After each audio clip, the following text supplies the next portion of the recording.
Most people think Kabbalah is about magic, hidden codes, and supernatural powers. They've missed the entire point. What Baal HaSulam, Rav Yehuda Ashlag, actually taught was something far more radical and far more personal. He wasn't interested in mystical tricks. He was interested in the mechanics of human consciousness itself.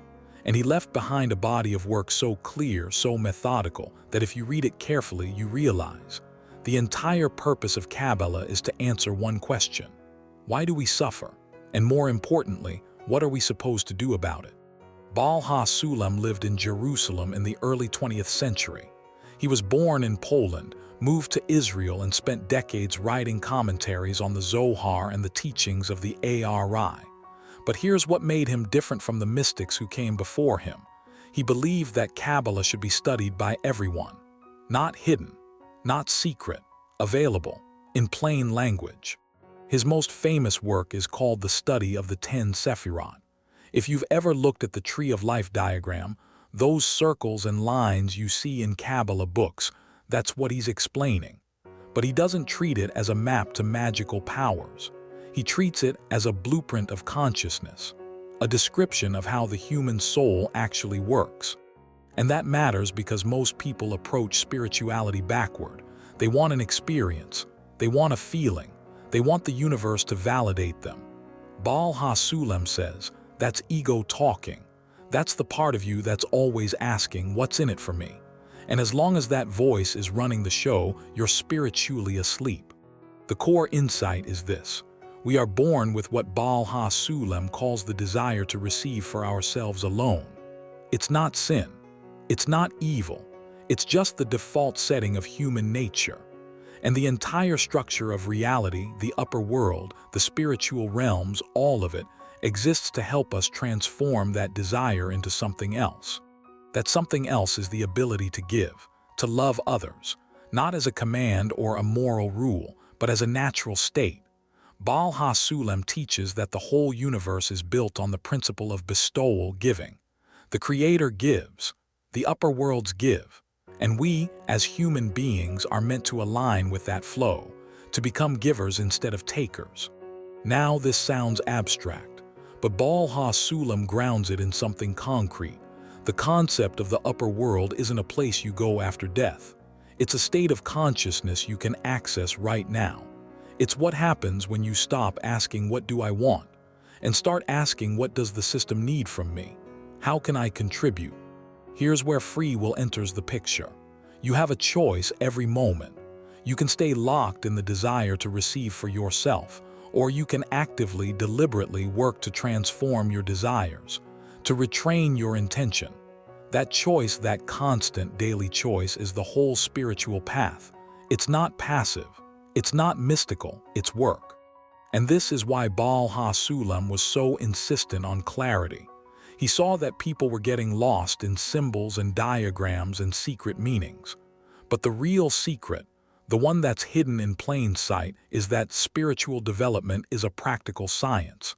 It has laws, it has stages, and anyone can study it. One of those laws is what we call the law of equivalence of form. Essentially, you can only perceive or connect with something if you're made of the same substance. If you're entirely self-centered, you can't perceive the upper world, not because it's hidden from you, but because you're not built to receive it yet. So the upper world isn't some distant heaven.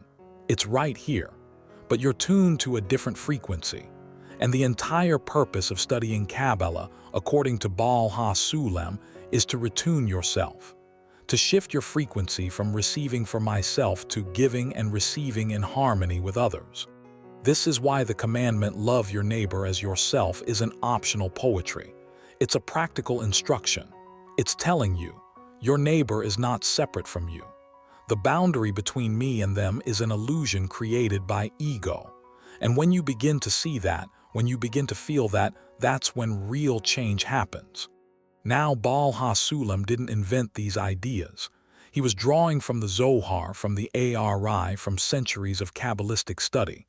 But what he did was organize them. He made them accessible. He said, if you want to understand the soul, the spiritual worlds, the meaning of existence, here's the map. Here's the logic. Study it.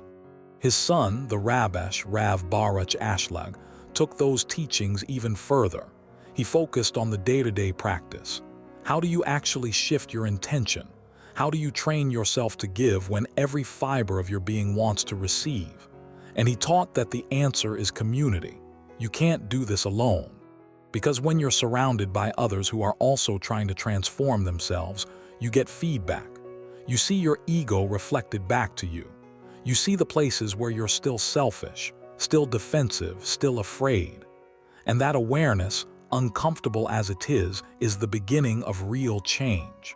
So what's the essence of Baal HaSulam's wisdom?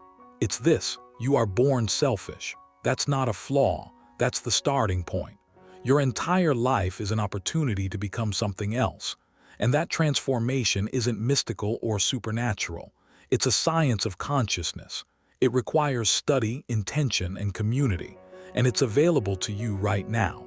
The meaning of life, according to this teaching, isn't to escape the world or to accumulate power or to achieve bliss. It's to become a giver, to align your nature with the nature of creation itself. And that's a journey that takes intention, courage, and the willingness to question everything you've been taught about who you are. That's the essence. That's what Baal HaSulam spent his life clarifying. Not magic, not secrets, just the truth. You have the power to change. And the entire universe is designed to support you in that transformation if you choose to take it seriously. Subscribe so you don't miss the next deep dive into authentic Kabbalistic wisdom and what it actually means for your life.